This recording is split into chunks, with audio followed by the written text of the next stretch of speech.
So he is here. Are you guys ready to get this thing started? Do this thing. I was born ready, family. All right, it's gonna look crazy for 5 seconds. Just bear with me, and here we go. 5 seconds. I'm gonna count. I very much dislike you. Like I really dislike you. Hi. Hello. Pierre. It's Pierre, Very right? sorry, guys. Sorry about that. The invite got stuck in my spam folder. I really did not expect that. No worries. No worries. You're good. You're good. I also don't have a camera. I'm also sorry about that. All good. It's Nope, perfect. not an issue either. Perfectly fine. Ooh. Boom. I'm actually not surprised about it getting caught in the spam folder. I'm pretty with the explosion of Zoom, like we were just talking about earlier, all these new type of invites getting sent through email, it does look a little suspicious. So, Oh, I see. not surprised. Anyways, I'm sorry for the delay there. It's my bad. I was ready right on time, like 20 minutes ago, or even longer. Like I'm good to go. And I'm like, what's going on? Anyways, I'm very sorry. I make a point of being punctual. So No worries. It's all Hey, good. no, You're it's here all- now, and that's what matters. That's all that matters. Besides, your game is amazing, so that really makes up for it. But that too. So, thank you very much, guys. How about that? Um, all right. right, Key. Let's get this So- kicked off. Yes, welcome everybody to another side quest, and this time we are interviewing the developers behind a great, amazing game called Fell Seal, and it's Pierre. Pierre, do you want to tell us a little bit about yourself and the game? Hi, sure. So the game itself, Fell Seal, that's a tactical RPG, very old school, kind of like Final Fantasy Tactics from the days of old, Tactics Ogre, that kind of stuff. Mhm. So focus on battles, story, customization, really creating a roster of characters with countless possibilities, and then using strategy and tactics in a large scale battle maps to kind of get it going. But I say large scale, but it's still a small amount of units you're controlling. You're not controlling whole armies, but like individual units that have their own setup. So that's the gist of the game itself. As far as for myself, I'm the lead programmer on the team. Work on design as well. We're a team of two, so we wear many hats. So I've worked on a ton of stuff. If anything, I'm definitely not working on art and music. That is not my thing. But other stuff, I've Respect. worked on it. Awesome, man. Yeah, I'm terrible at drawing myself, so I completely understand. I gotta focus on a few skills, and art was not the one for me. All right. So our first question is, what got you into game development? What was the thing? What was the spark? Well, so I'm fairly old. I'm 41. Sounds young to me. Well, it's young, man, young and beautiful. Yeah, 41, you good to go. Well, it doesn't feel like it these days, but I appreciate it. So anyways, I've been gaming since I was like 5 when I got a Nintendo. And I think when I was in high school, we played games with friends and all that. And one day, I started programming back then. Like my cousin was programming and he got me into it. And I was programming and learning the craft. And I was looking at some of these games like, I wonder if I could make something like that. So I started working on side projects back then when I was like, I don't know, 15, maybe 16. Wow. And that's when I decided to just, focus on that and make video games. I guess I like playing them too much, so might as well make them. That's right on my alley. I've been playing, dude, same 5 years old, started on Nintendo at my grandfather's house. That's how it happened. 5 that was years it. old. I think I started with Doom on DOS. Oh, how about that? So I'm like, clearly not a game I should be playing, but yeah, I started relatively young myself. It's dope. So, yeah, you said you started around 15. So have you been creating and such since that time? Yeah, like back in the day, I made a couple, not indie games because they were not necessarily sold, but like, personal projects. I made a game called Awali, which is it's a board game. So I made a computer version of it, which I later ported on the GBA, which the Game Boy Advance, basically, if anyone remembers that thing. Oh, Mhm. yeah. I love that. Oh, we remember that. Tactics Advance for the win. Go ahead. That was pretty cool.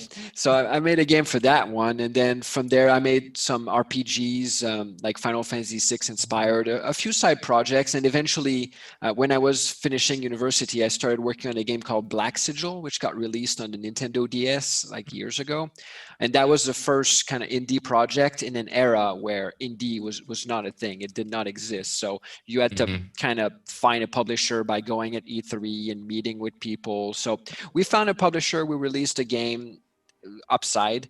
Downside is that our publisher was not exactly trustworthy, never paid us, and then the whole Oh, company I started creating from that kind of went under because we never got paid. And then Wow. ooh, things wow. went bad for a while, and then I worked for larger studios, namely, well, a bunch of them, but Activision, Electronic Arts, Game Loft, Wow. Wow. others. And eventually, I rebuilt enough capital to start my own studio again, and then that's when Fell Seal was created. So my primary partner is my wife. Actually, she's the artist. Uh, Awesome. we met on Black Sigil. She was or one of the employees that we got to work on her Black Sigil 2 title before the Mm. company kind of went under. Hmm. And I guess it was enough time for us to to get to know each other. So it was all ended well at the end of the day, if you will. So that's the general gist of things. Nah, about that. All's well that ends well. I mean, yeah, it wouldn't be a story without the ups and downs of the journey, right? Yeah, for sure. There's been a fair amount of down. If I mean, like Black Sigil took, I think, 7 years to do, and never getting Wow. paid was pretty rough. Never But, got paid. Oh my Man. goodness. Nah, I don't. Entire Let me get their That's time. contact information so we can make a trip. We can, Mm. And we want it's all in the interest. past. When Right. when one door closes, another door opens, right? Absolutely. That's how Yep. it goes. And so now you said you built capital and started Black Eye or Six Eye Studio yourself. Now, when exactly did you guys start it, and how's it been going so far? I mean, it's all a blur by now, somewhat. But I think in 2015 or 16 is when the company itself got registered legally as an entity, and Mhm. that's roughly when I think we started full time there, or maybe shortly after. So we worked roughly 2 years and a half full time on the project, and then before that, we like my wife worked full time for like a year, and I did some light, preparation work, some design stuff, story stuff, etc. Before that, so I guess we're in 2020-ish, well, 21, but just the cusp of it. So I guess 2016, 17, somewhere around there is when it really started happening. Nice, nice, nice. Did you find that it was difficult to switch from working with a larger company and then working for your own? I mean, yes and no. I mean, I had been doing some independent work before working for a large company, so it's something I was familiar with.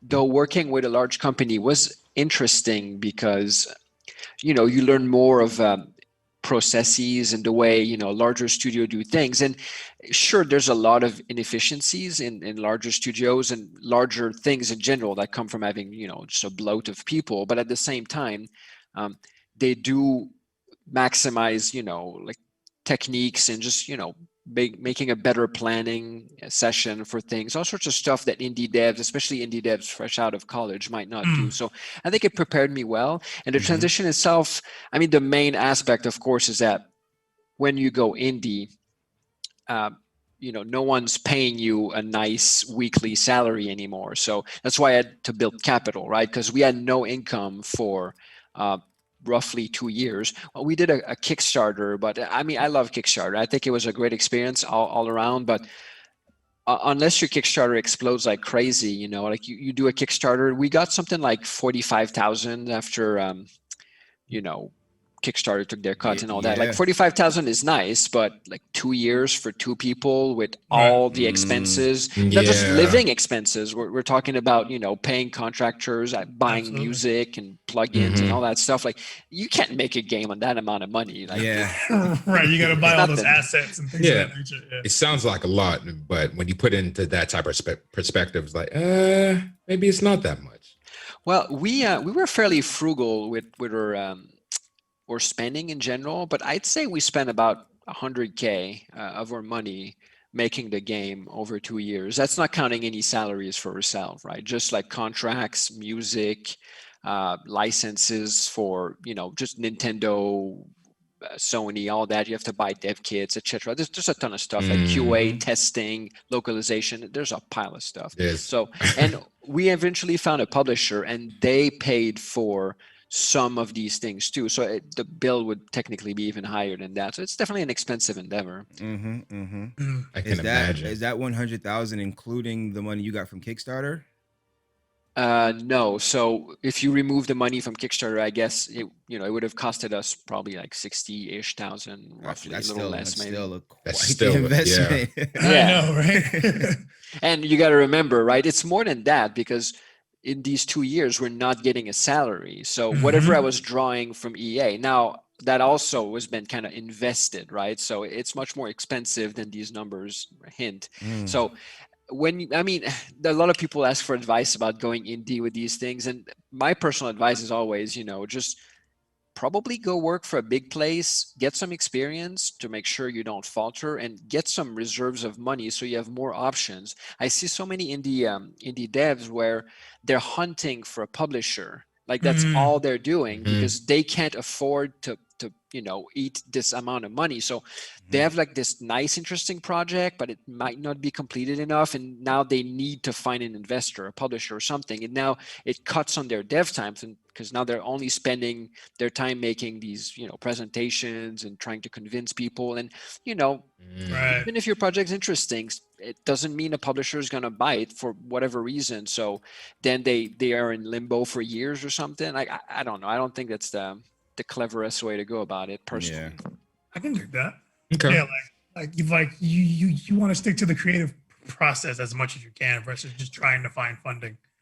Definitely. I mean, unless you have someone dedicated to that task, right? Like we're a team of 2, but if we were a team of 3 with like a third person being a funding person or whatever, Right. that'd be different. But so what was the idea that prompted you to make Failseer Arbiter's Mark? Like, what was the spark for this game?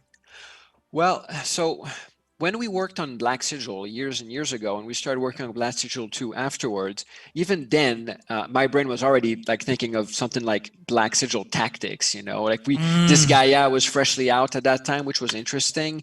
But as interesting as the game is, and the series as a whole, it doesn't quite capture the vibe of Final Fantasy Tactics. It's different. It's interesting, but it's its own thing. So the feeling was that there was just not enough Final Fantasy Tactics game style at that point. Eventually there was Final Fantasy Tactics Advance 1 and 2, but I think most people felt these games didn't fully deliver on the experience in one way or another. So basically it was an amalgamation of things where both my wife and I loved that genre, wanted to create something of it, and felt like it was a underserved area of games. So a spot that was kind of ripe to just get into. So that's I'd say those are the core reasons we got in there. But at the end of the day, this is a genre we love a ton. So we're very excited to kind of make our own rendition of it. Awesome. So you said you didn't feel like there was any games that were like Tactics Advance, give that kind of vibe, and I feel like this game definitely pays homage to Final Fantasy Tactics. I get that kind of vibe when I play this game, for sure. And I love Final Fantasy Tactics. Yeah, right. Like, we grew up playing those games. So now I have a question, and so my question is, what made you decide to give the player difficulty options, and also why does very hard mode make me want to smoke cigarettes? This good is questions. So, I mean, initially there was not going to be a difficulty settings, although the difficulty, it's all it's a blur. I think, if I remember, I think the difficulty setting was a stretch goal to our Kickstarter. I don't remember if we met it or not, but so after our Kickstarter, we did an early access on Steam, and the more the early access, happened, which we did to gather like a ton of feedback, right, to make sure the game was balanced and polished the right way. Right. One thing we noticed is that the difference between like a new player, maybe someone that played a couple XCOMs and figured like, okay, strategy tactics sounds interesting, I'm going to get in that genre, versus, old school guys like you guys that might have been playing Final Fantasy Tactics. Like the difference in where they struggled was just night and day. Like on the very first map, like at conventions, as an example, on the very first map, we had people just flat out go game over. The very like the not the very first one where the quick intro with the villain, but the first real battle, the crossroads. Like people would just go game over there, and then the real experts would just like, man, it's too easy, man. Like what's going on? So we felt like we had to add some options, and the way we set those options up, it was not too expensive in terms of dev time to create them, but there's a lot of them. So I think it gives the player a lot of knobs, to turn to really craft the experience to their liking. And from the get-go, with all the customization options, both on visuals and gameplay, and all these other aspects of the game, we've always tried to let the player kind of craft the experience as much as they can. So it felt natural, and like a natural extension to that whole process to add these difficulty levels.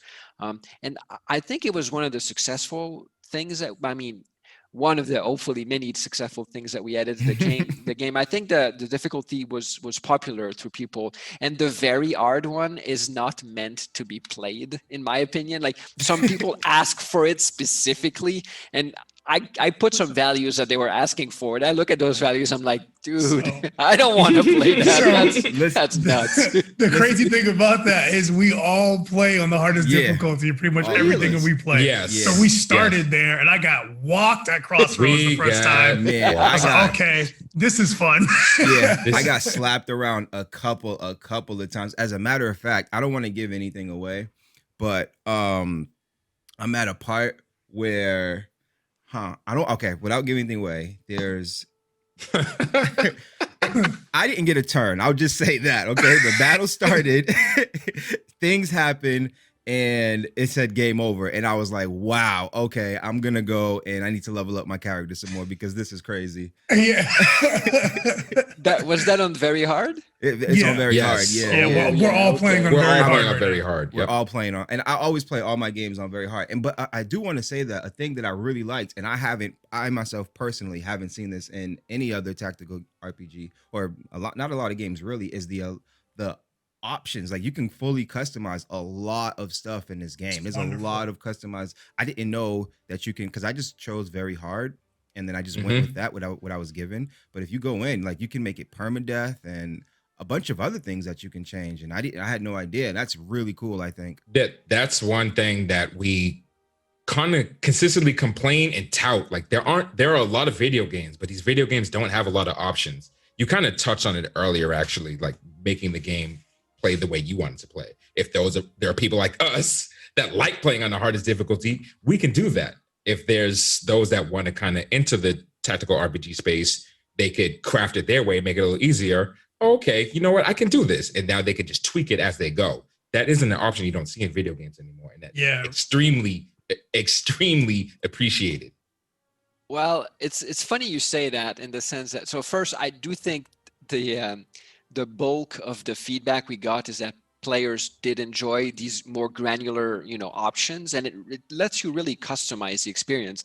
But we have had some negative reviews on Steam where someone is like, so many options, I don't even know what I'm doing. Like, no, downvote. And I'm like, oh, come on, that is not just a downfall. said very easy or something. Yeah, exactly. With it's just a little option paralysis. They'll be all right. With Steam reviews, unless you put in a considerable enough hours in a game, like I'm not going to read your review if you only put in 22 minutes in the game and you Yeah. just can't feeling at the first part. If you play for 22 hours and now you have more of a feel of how the game is meant to be, then you could, that's just my personal thing. But Well- complaining about having options, I think that's a bit ridiculous. That's super silly. It was Yeah. surprising, but I think part of that is especially on a big platform like Steam, you really can't please everyone. When I see Oh, games out no. there with like a 97%, approval rating, like these guys they're insane. I don't know how they do it. Like you could give free ice cream to people and you wouldn't even get 97% freaking Right. No, approval they wouldn't. rating. Right. There's always someone, what? They give away free ice cream. The game can't be good. Like, what? What do you Like, Yeah. so another thing aside from the difficulty that kind of sparked our interest in the game is the actual mechanics that are in the game. So like I said, we played a number of tactics series, like the original Final Fantasy Tactics for PS, Tactics Advance for Game Boy. I heard you mention the Tactics Ogre series. Actually, that's another one that I grew up with that I actually really liked. And unless I'm misremembering, there aren't a lot of games that I remember that have, like, in one of the few first battles in the game, there's a trap door you got to stand on. Ooh. Oh Love man, that caught me I've so never off guard. seen anything like that. And like, where these cool ideas come from? Like, you want to kind of pay homage to the older games while adding your own flavor to it. Definitely. I still sometimes wonder if that trapdoor might have been a little early in the first battle. Maybe we should introduce that later.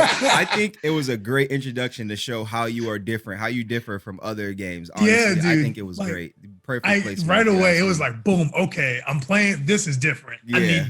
need this in my This is life. different. I think on very hard that trapdoor can Oh my be goodness, a little listen. deadly too. Oh, Deadly is- definitely. Yeah. We'll say deadly because listen, like I said, smoke cigarettes because that was tough. You should have seen the look on Key's face. It was of pure elation once he finally got past that part after, what was it, 20 tries? It was a bunch. Oh. Like it was the very start of Whoa. the game, and I was just like, "Yo, how?" It's because like you want to stand on it, and then somebody will come over and like force attack you and knock you off of it, and now it's the door's turn next, so there's nothing you can do. Oh. They're coming out of it. That character's my getting goodness. jumped. Yeah, you It might was as well. brutal. Yeah, we'll leave that. Yeah, it took me three. It took me 3 tries because I had to get reacclimated in just playing tactical RPGs, and then I figured it out. I just left the door alone. I just created a fortress. And Right. I just left. I just left the door alone. It's not a bad strategy. I do that sometimes. Like, well, more people will come, but if you, whittle out the other guys pretty Mhm. quick, it won't Yeah. necessarily be overwhelming. But it is somewhat of a battle of attrition when that door opens. It's like, Oh, oh, absolutely. yeah. more waves are coming. It's gonna be rough. Absolutely. Another mechanic that we noticed that kind of took us by surprise is that of diagonal attacks. Okay. What was that? Was that from a lack of you noticing that this isn't in other video games? It's like, okay, I have to put this in there, or like how did? So when you say diagonal attacks, So Like, basically, yeah. this is one thing that I really liked about this game is when you have a spearman. I forget the name of the class exactly, but they can use spears. mhm, They can attack diagonally. right. Yes, and I think that is something that is that's something that like everybody that plays tactical RPGs wanted that they didn't know they wanted. Like, why that should be in every tactic. Like, just because they are one square diagonal to me, I can only attack in front of me or to the side of me typically. Like, bro, Mhm. we The wanted fact- that my whole life, bro. the fact that I could attack diagonally absolutely blew my mind, and I found it out by accident. And I was like, wait a minute, what? And so, yeah, I really think that is an amazing feature. Even if it seems like something small, I think that is something every tactical RPG game is missing. Well, there were a lot of like things that went into a lot of these decisions.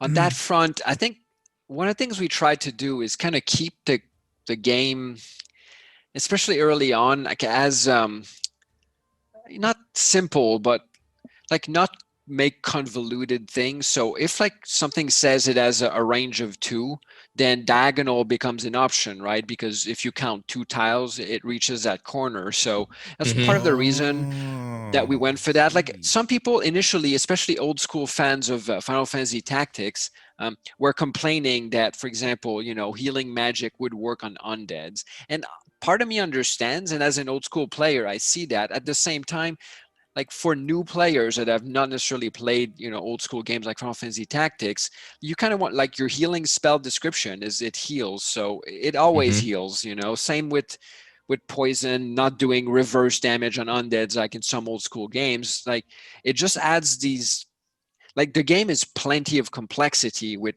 all the classes, the range, the all the systems, the mechanics, without Mhm. trying to make these like semi-hidden mechanics that don't quite work the same way as other things. So we try to Yeah. keep things consistent, basically, I think is the best way of putting it. And Hmm. that did transfer into the diagonal corner. There's other aspects to that tied to, surrounding units and all that stuff.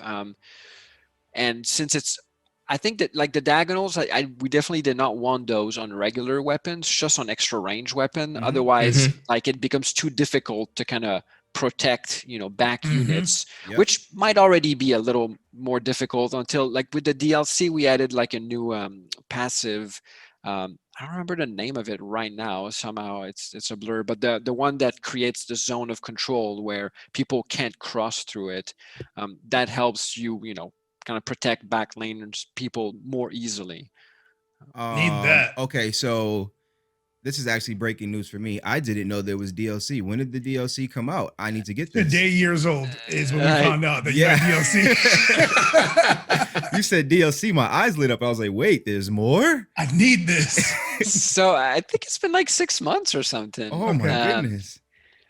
Yeah, I don't think the DLC got necessarily as much. I mean, we're indie, right? So it's not Hmm. like we got a ton of advertising going, but a Right. DLC might have gotten even Yeah. less. But Right. it's been out for a while. It's on all the consoles. It's on Steam as well.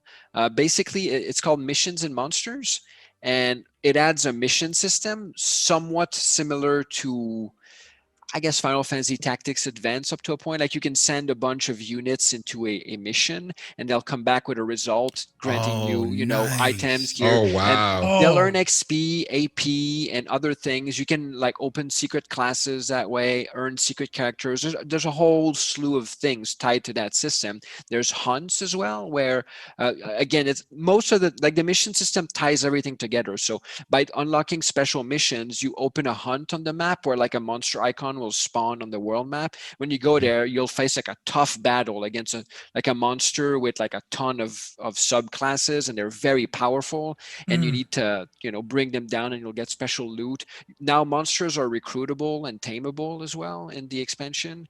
So it's What? that Oh. missions and monsters, right? So now you can recruit all the monsters, and each monsters now have like the regular monsters that were in the game before are all there, but they now have kind of subclasses called variants, and each of them can have like I think there's 16 of them if I remember correctly. So each monster can have 2 variants on top of their main class. So that's a ton of abilities that they can set up. They're set up a little different from humans, Jeez. where they have more passives than humans, but a little less Mm. control on the passive. Like instead of having a passive slot, when you pick a variant, which is basically like a class, Mhm. that class equips its 2 passives automatically on the monster and Mhm. its active abilities. So you have less control over how you equip the passives, but you'll get More. more passive at the More end of the pass, like day. more So power as right. yeah, Got you. Mm. so That's there's a cool. lot of whole new things that are possible within it. To be fair, for you guys, depending on how much time you've put, like the one thing about the expansion, which I guess makes it not necessarily for everyone, although a lot of players still were happy with that, is that it doesn't add like a ton of, it doesn't add like new story, it's not like a new zone that you go in later or some kind Mhm. of weird thing like that. It's seamlessly integrated, so the missions start showing from the start of the game. The Mm. hunts start showing Oh. from the start of the game and throughout. There's hunts, there's what's the name of the other one, there's like giant, we call them large battles internally, so they're like super large scale battles where you have, I think you can deploy 10 people maybe in them. So Ooh. it also expands the size of your roster. There's all sorts of stuff. It really, like, we loved where Felseal was, but this expansion kind of added all the little things that we thought maybe could bring the game to the next level, if you will. Mm-hmm, This mm-hmm. expansion added it. And now that it's been created, like, we're moving on to the next game, in part because when we look at the game with the expansion, we're extremely happy of, like, Yeah. there's nothing else we want to add. It fulfills our vision nicely, and we're happy with it. So Man, you I guys just, didn't know about it. That's dude. sad. See, because I Well- mean, the crazy thing is like all this, like you answered the question that I was going to ask. I was going to ask, like, is it end game or is it something that happens immediately and it's integrated into the game from the very beginning? So I could just go Yeah. get it right now and have all these new options and new strategies. That's fantastic, dude. Well, so the downside of this though is that if you open, like, if you install the DLC and then you load your 120 hours save file where everything is cleared, it's not necessarily going to feel like a seamless thing, because now all the missions are going to open at once, all the the hunts are going to be there, and you're just going to have to kind of grind missions back to back, because normally they're integrated, so you don't grind them, right? You just go through the story and you run some missions at the same time, so it's all Right. streamlined. But now if you finish all other content except missions, and you sit there, you just run all the missions to open the hunts, and it's all at the end of the game, so your team is already overpowered. So it might not be the best Gotcha. way to experience the DLC. So a fresh game is what we recommend doing, and that's the part I think that maybe some people like might be put off by, like, well, I wanted to use my super 120 hours file, and Yeah. you can, it's probably not the best experience. Gotcha. So you mentioned that the game is on all platforms. Now, was that something that you guys wanted to do from the beginning, or is that something that came up during development? You're like, all right, we're going to do Steam. Let's just put it on everything. So we're using Unity as our development platform. So one of the aspects of Unity that's good is that it's fairly easy to output a build for other systems, right? Like, Mhm. primarily I work on Windows, but the Linux build and Mac build are fairly easy to make. And then the PS4, Xbox, and Switch are also fairly easy to make. Unity handles a lot of the work there.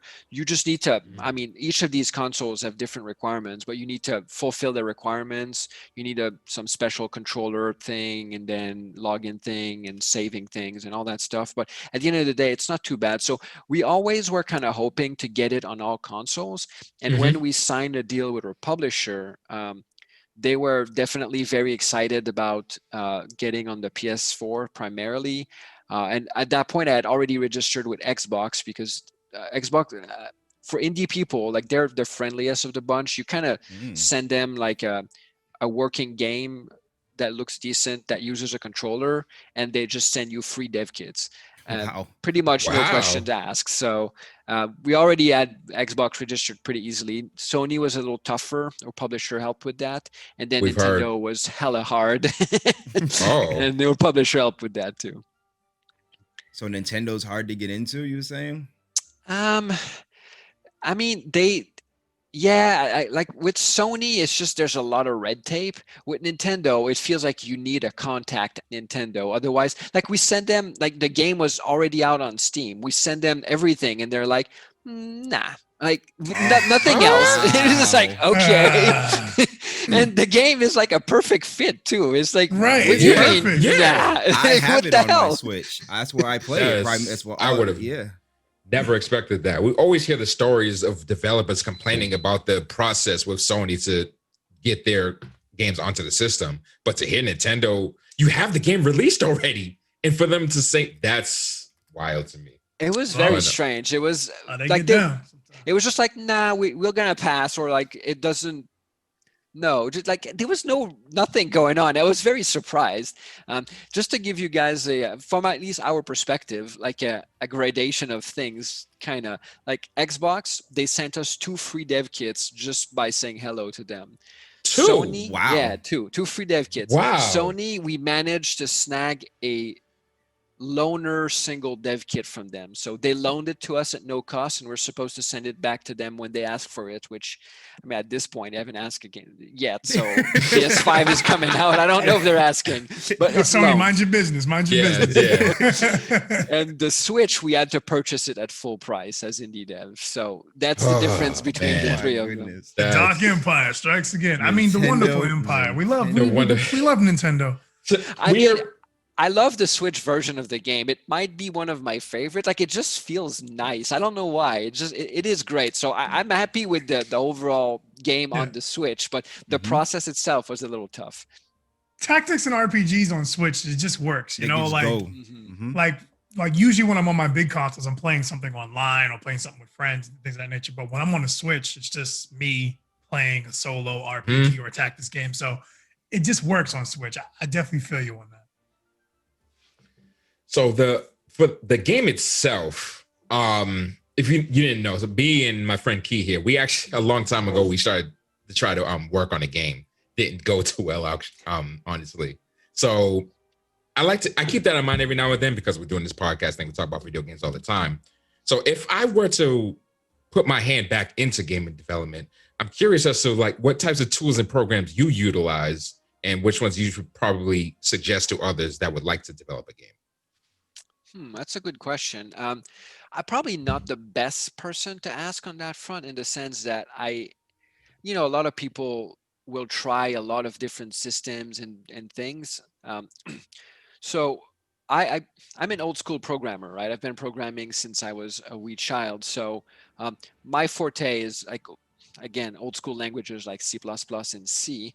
Mhm. And that's how I've been creating games in the past. Like my first few games that I made a long time ago were in C and assembly. No one knows what assembly is anymore, but let's just put it that Oh, way. It's Assembly really is old, hardcore. yeah. It's really, really I've hardcore. never heard of assembly before. So Yeah, it's assembly, old. I'll give you an example of an assembly command. Like in C, you'd say, X = 5. In Mhm. assembly, it's machine language. So you'll say, I don't know, mov on a register name. So EX Oh 5. Like no. it's really, really intense. So I know exactly what you're talking about. it's very old school. So I'm an old school guy. So when like for the point being, for me, it doesn't necessarily matter too much what platform I use, as long as it makes my life somewhat easy. It's all good. Mhm. But I had prior experience on Unity from working, at other places before. So, like the one thing that I felt was lacking really hard on Unity was their 2D system, and then eventually they released like a brand new full 2D thing, and I checked it out, and it was good enough. So that's when the project kind of started, actually in pre-development phase. Like, okay, now I'm going to start making some libraries on Unity. But Mm. I did not try Unreal Engine. I did not check some of the like RPG Maker, or there's something called Godot that's popular. Like I've not tried any of them. I've mostly tried Unity, and that's it. So for me, the options are not using anything or using Unity from my background. So Right. Unity does a bunch of work for me. So the bottom line is I'm not the right person to ask for that, but I do feel personally that Unity is in a good spot right now. Mm. I'm happy of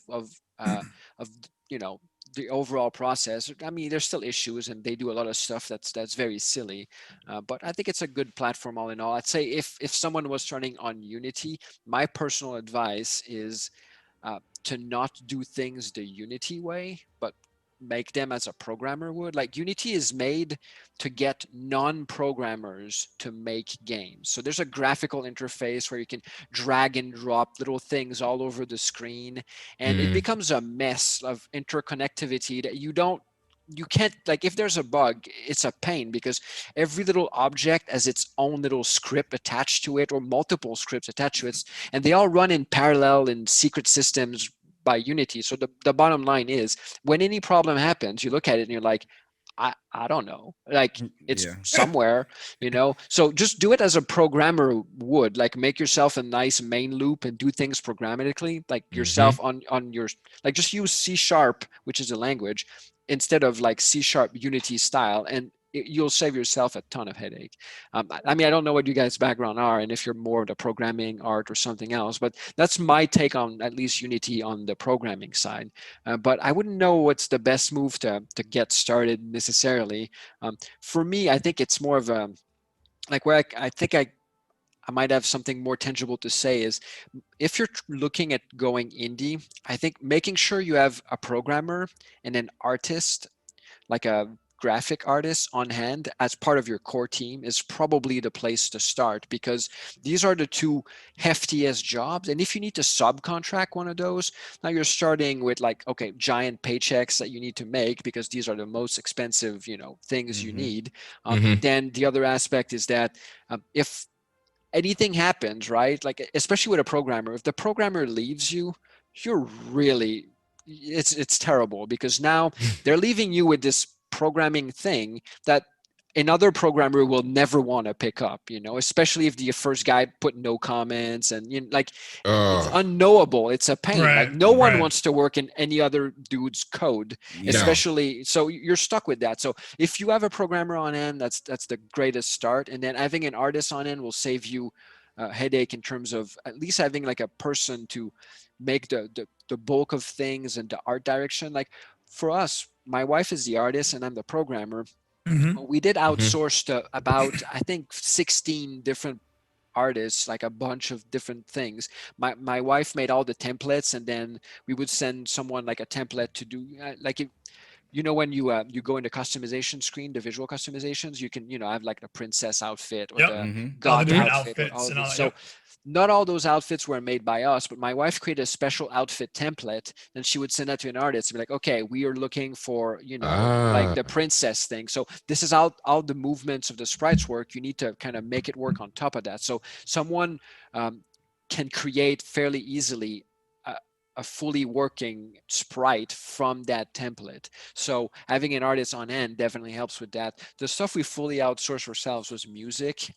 And I think that's an easy one to outsource because it's not something that you need to have in house and that you can't move without. Like if there's no art on your thing, you don't see anything. So Yeah. it's a pain. Like if there's new music running, you can still add it a little later. So, anyways, my 2 cents is if you have a programmer and artist, you can really start things. And with this, I'm assuming that you're handling the design, one way or another. You're handling the design as well, because I mean it is the core important part of the game is to have a solid design. So Mhm. you definitely need that done, but that's again not something I would outsource personally, but you could probably do that. I hope I'm sorry if I'm talking too long. I hope No, that no, No. answers no, your no. No, question. not at all. This Love to is hear it. No, no. extremely knowledgeable. You Love were to Yeah. hear actually it. bringing me back to my college days. I didn't touch assembly. I was more on the C++ side. And one of the very first things they have you do is work with public and private classes. So me, loving video games, obviously, I designed something in a private space. It was like, okay, kind of something like D&D. So like, okay, here's HP, you input the variable, things of that nature. So something simple like that. Yeah, and for me, you brought up RPG Maker, which is I used that I'll say like 10 years ago when I was like 18. And Yeah, that's I what we use, right? yeah, we used RPG Maker, and I didn't know. I thought RPG Maker was kind of like a program not a lot of people know about, like that. It never really got up in the. It never really got brought up in a real game developer's world. I thought it was like kind of like I guess you call it like a kids program, but not really. But that's how I felt about it. So the fact that you even knew about it, I was like, oh, RPG Maker, wow. I know. It's Well, like everyone we talk to knows RPG Maker. Obvious. They're like, duh, of course we know it. Like, all right, sick. well, I do think like 10 years ago, it was mostly a thing in Japan, not necessarily even around here Mm-hmm. that much. But I think RPG Maker is a bit of a trap right now. The reason Oh, I say that is it's kind of rough, but if you go on Steam, there's like an incountable amount of RPG Maker games, most of Mm, them not being especially good. So the problem is that now if you want to make a 2D RPG on Steam, I think there's no market. It's like saturated by RPG Maker games. And RPG Maker games, since most of them are not very good because they're made by complete, enthusiasts, people that just found it cool and they put it for 99 cents on Steam, right, Mm-hmm. right. you end up with like a bad reputation that got kind of transferred to any 2D RPG pretty much on Steam. Like it's very tough to pierce that space. And I'd say that almost even more than tactical games, my real passion is probably old school 2D RPGs like the Final Fantasy series, you know, 5, 4, 6. Those are You're great. talking to the right people right now. You're talking to the right people. Well, you guys should check out Black Sigil. It looks a lot like Chrono Trigger. It's on DS. Just find it on emulator or something. Like, Oh, I've already written it down. Awesome. just make sure not to buy it because I would not get any money, right? Oh, okay. Right, So- right. Oh yeah, we definitely We not buying support. nothing from there. Oh, no, we know that. 7 years, no check. Nah, we ain't buying that. We We ain't buying support that. 6 Eyes. Yeah, So nah. you guys have full permission to pirate that thing. Oh, without Oh. a doubt. You heard him, Thank folks. you. You heard You it heard here Have first. permission. But no, Anyways. yeah, no, like you can only give your experience with it, you know, like with all the programs and things that you've used over the years and your experience. So that knowledge is invaluable to our listeners. So just thank you for that. No problem. So, now I have a question that's kind of, I just like to know if you guys are working on anything on another project. Is there any future project from Six Eyes that we could be looking forward to? I mean, definitely, we're you know, moving on with the next thing very soon. So we have an update currently planned for the DLC itself, where we're adding 2 brand new monsters and a couple battles tied to them.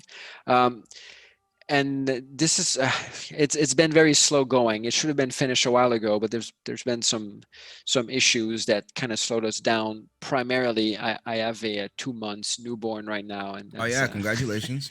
Congratulations. That's my life, man. My daughter just turned 3 months. it's not easy, man. That congratulations to you as well, by the way. Thank you. Thank You you. I mean, you don't get to see me. I get to see you. So you look full of energy and awesome. Try. So you're Try, dealing dude. better I than really I am. try. I think it's the lighting because I definitely got some bags under here. Yeah, it's been tough, but anyways, it's slowed down the development a little bit. But as soon as this update is out the door, which I'm hoping, you know, next month maybe or a little later, Whoa. then we're moving on to our next project. Next project will not be Fell Seal 2. It'll be Aw. it'll be a strategy game. It'll probably feel a little more PC in terms of style than console. Mhm. But we'll probably end up putting it on consoles if it pans out. But we definitely have some new works in the you know in plan. That's for sure. We're not done. We're just getting started. Oh yeah, I'd like to love hear to that. hear it. Love to hear it. Nice. I'm already looking forward to it. Whatever it is, I'm looking forward to it. Well, one thing you guys can do if you want to, our website, which is there's sixeyestudio.com and there's fellseal.com. They're both the same website. So if you just go there, you can register for the mailing list. We don't really mail anything there except I guess when the DLC came out or when the game came out. But when our new project is announced, we'll send some email to people that way and start sending some screenshots when we have something. So it might be a way to not miss it, like missing the DLC. Gotcha. Absolutely sign up for that. I may have already done it. Okay, there goes Reese. Always on it. So you have a very storied history in the video games industry. You started in a particular spot where these guys didn't pay you. I'm not forgetting that, by the way. You went from the bigger corporations to starting your own. So with all of that in mind and keeping the future in mind, what are your personal goals going forward in this industry? You now have a well-acclaimed game. You're about to kind of finish up with this last DLC that's coming out and then this new project. What is after that? What are your personal goals? I guess for the next project, one of the reasons we're switching away from the old school tactical JRPG style is as much as I love Fell Seal and we love working it and we're happy with the outcome of it, it feels like the genre is a lot more niche than we expected. Like, I think the fans of the genre are die-hard fans and they really like it. And that's one of the reasons why the game did well. But at the same time, it feels like it's much smaller than I expected. I expected a bigger player base. Like if you look at something like XCOM, I mean, of course, war games are not comparable, but if you look at XCOMs, they have like several millions of copies out there, whereas we definitely don't. And I know it's more complex than that, but I feel like something, for example, of the XCOM nature as a broader reach, like a broader grasp of audience. So we're going to shift things a little bit to try to open up the player base a little more for the next project. So that's one of the goals we have. And then medium long term, I mean, my personal goal, I'd like it if we could have something like multiple franchises kind of running partially in parallel. I don't want to become a huge studio. I like the model we have now, but I'd still like it if we could have more projects going, like at least with like maybe within 3 years we put out, 2 games instead of one and starting on the next one, something like that, so that we could just have, like more stuff going on. I want all these games. There's so many games we want to make, Right. Oh man! All right, so let's add into our backlog. Oh, yeah. Man. So before we turn it over to our viewers, I always like to ask, what are you playing right now? What games are you playing? What games got you excited, or what's other studios are making games that you're excited about? Go. Oof. Well, so first, as I mentioned, we have a 2-month-old son, so there's not been as much gaming for a while as normal. But right now, could you repeat that? I said understandable. Yeah. It's been a bit tougher, but like prior to that, I played Brigandine on the Switch, which I thought was a lot of fun. I played the original. Oh, jeez. You played the original? Yeah, so I played Brigandine on PS1 and then Brigandine GE on PS1 as well, which was like a kind of remake of that one, which was pretty good. I never heard of that.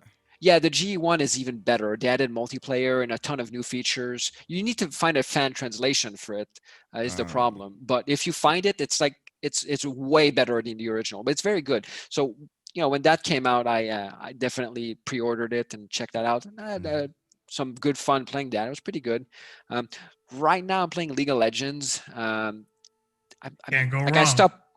Repeat that. Sorry. I said you can't go wrong. It's League, well, right?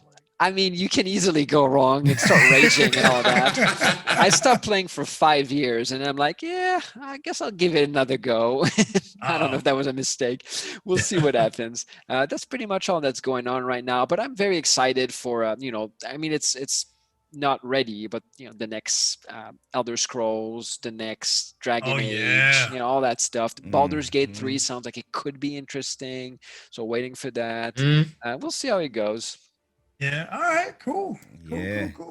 Elder Scrolls, you can't go wrong. So. Never go wrong. Yeah. All right. I'm famous for not doing the main quest in Elder Scrolls games. I got too much other stuff to do.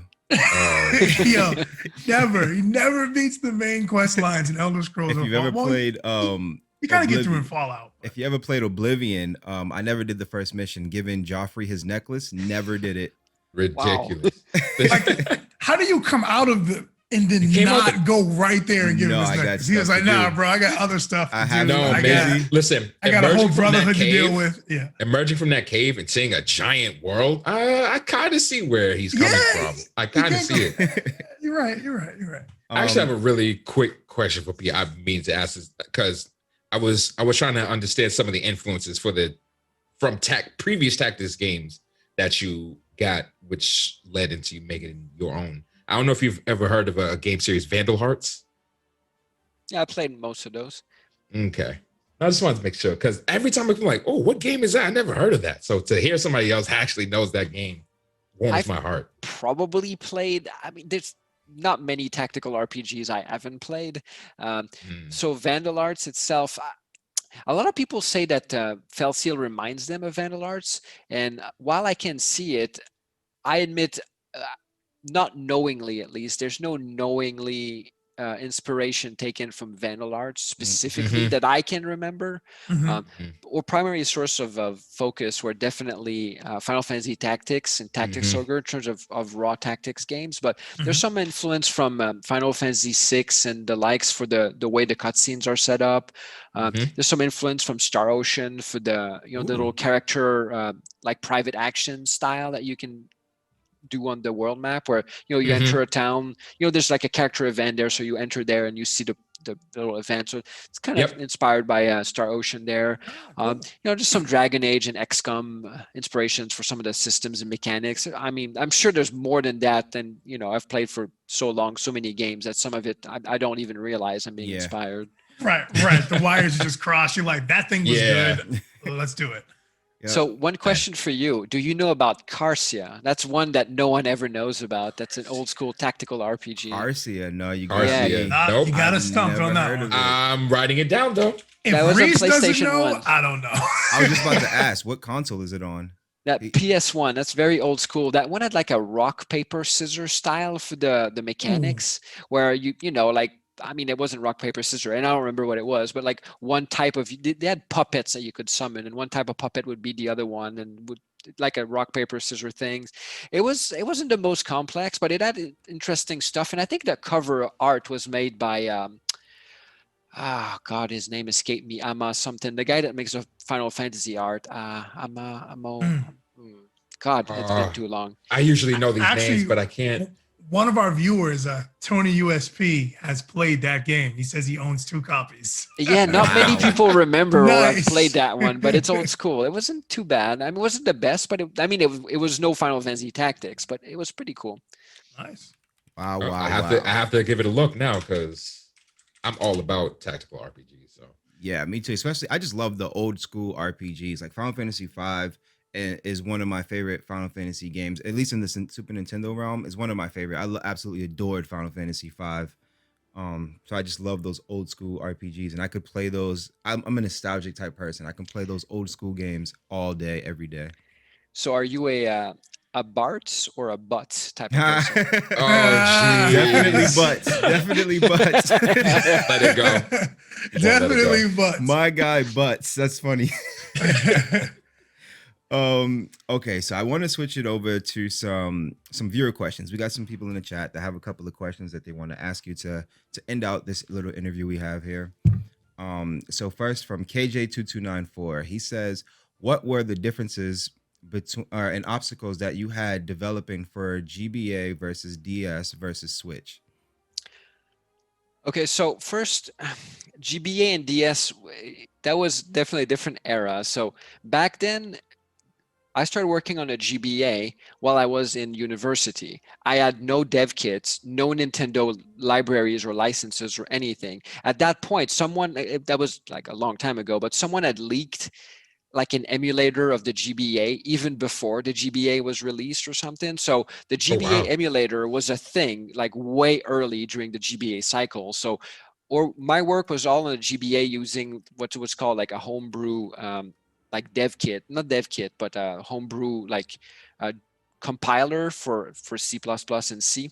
So it was different in the sense that I had no Nintendo tools whatsoever, no Nintendo anything. So it was all homebrew stuff. It was definitely challenging, and debugger wouldn't work, all sorts of issues. But it was like an old school setup that I was used to at that point in time, with printf debugging and all that stuff. So it was interesting. And then the game took so long to create that we migrated it to the DS. So the DS was mainly migrating the project there. And then at the very end of the cycle, we finally got approved by Nintendo through our publisher. And then they sent us all their libraries and that stuff, but the game was finished. So I never used any of them, Oh, which man. might I add was technically illegal, but they would not allow you to do that, but they did not even notice that I wasn't using their stuff when they tested it because everything was working correctly. So homebrew stuff, and it just worked. But you don't Also, know all what that hurt ends you. well.